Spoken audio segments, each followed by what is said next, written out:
செஸ்ட்ல அடிக்கடி வலி வருது, இது மசில் பெயினா இல்ல கார்டியாக் பெயினா, இது எப்படி டிஃபரன்ஷியேட் பண்றது? மசில் பெயினா இருந்ததுன்னா தொட்டா அந்த இடத்த நீங்க தொட்டு பார்த்தீங்கன்னா அது வலி இருக்கும். அதே போல நீங்க மூவ் பண்றீங்கன்னா பெயின் வரும். அதே போல கையை அசைக்கிறீங்க அப்படின்னாலும் அந்த பெயின் வந்து வரும்.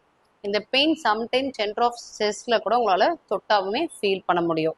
அது இல்லாம உங்களுக்கு மூச்சு இழுத்தாலுமே பெயின் வரும், பட் உங்களால மூச்சு இழுக்க முடியும்.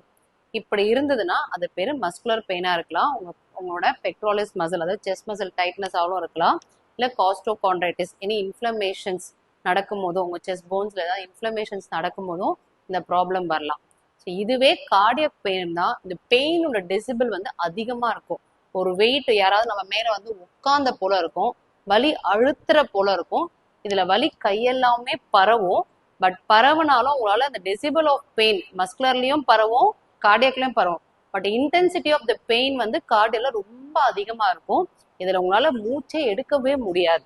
ஓகே, அது இல்லாம உங்களால நடந்தாலும் நடக்கவும் முடியாது, உங்களால நிக்கிறதுக்கே கஷ்டமா இருக்கும். அது வந்து கார்டியாக் பெயின்.